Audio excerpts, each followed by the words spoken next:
C'est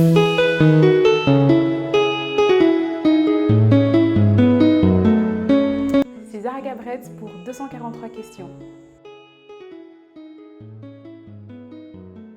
Simplement parce que la coiffure, c'est ma passion depuis que je suis toute petite et il me semblait logique en fait de mettre en place ce projet-là. Alors la question est tellement difficile, mais les 3 coiffures protectrices les plus jolies, moi je dirais la première, ce que moi j'aime bien, c'est ce que je porte là maintenant, donc ce sont les vanilles. C'est assez facile à faire, donc quand on n'a pas trop de mèches à apporter, donc c'est assez facile à faire. Donc premièrement les vanilles, deuxièmement les box braids ou bien les rastas, et troisièmement les nattes.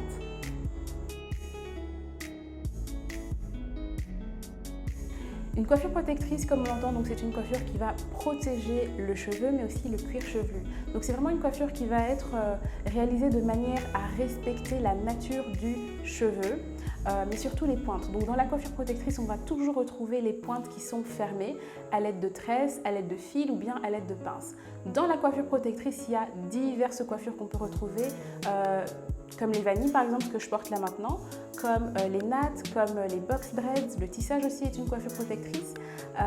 On peut retrouver vraiment tous les types de tresses, mais il faut également respecter certaines pratiques, dont pas trop serré, ne pas garder la coiffure trop longtemps, c'est 3 à 4 semaines maximum.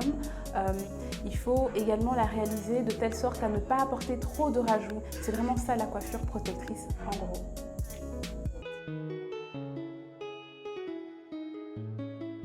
Premier élément, l'huile de ricin qui est assez lourde et qui va vraiment protéger la fibre capillaire. Deuxième élément, l'huile de sésame. Et le troisième élément, le beurre de karité.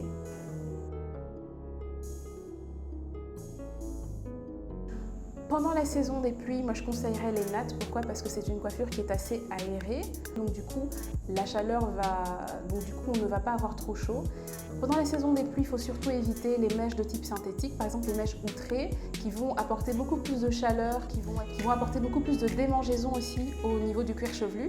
Donc évitez les mèches trop synthétiques, allez plutôt vers des mèches beaucoup plus lisses telles que les expressions, telles que peut-être même utiliser de la laine à la place de mèches qui sont vraiment fortement synthétiques pendant la saison des pluies. Durant la saison sèche, il fait un peu plus froid, donc vous pouvez réutiliser des mèches beaucoup plus synthétiques puisque la chaleur elle est partie. Vous pouvez opter pour le tissage, vous pouvez opter pour les rastas, puisqu'il fait un peu moins chaud, on peut apporter beaucoup plus de rajouts, on peut apporter vraiment on peut aller vraiment vers des coiffures moins aérées. Mais premièrement, c'est de choisir une coiffure qui convient à la morphologie du visage. Deuxièmement, le choix de la mèche. Il faut choisir des mèches de bonne qualité afin d'avoir un bon rendu. Et troisièmement, la qualité du cheveu. Il faut avoir des cheveux de bonne qualité. La coiffeuse aura beau vous faire la coiffure la plus magnifique de la terre, mais si votre cheveu n'est pas de bonne qualité, eh bien le rendu ne sera pas joli. Donc il faut vraiment, pour le choix de votre coiffure, faire attention à ces 3 paramètres-là. Vous pouvez nous contacter donc via WhatsApp, via Facebook ou bien Instagram. Alors nous avons hâte de vous rencontrer, de vous sublimer, mais surtout de nous occuper de vos cheveux afin qu'ils soient radieux et en bien meilleure santé. C'est une très bonne initiative, c'est vraiment une initiative dont on a besoin. On a besoin de plus de porteurs de projets congolais, de plus d'entrepreneurs congolais et vraiment c'est à encourager.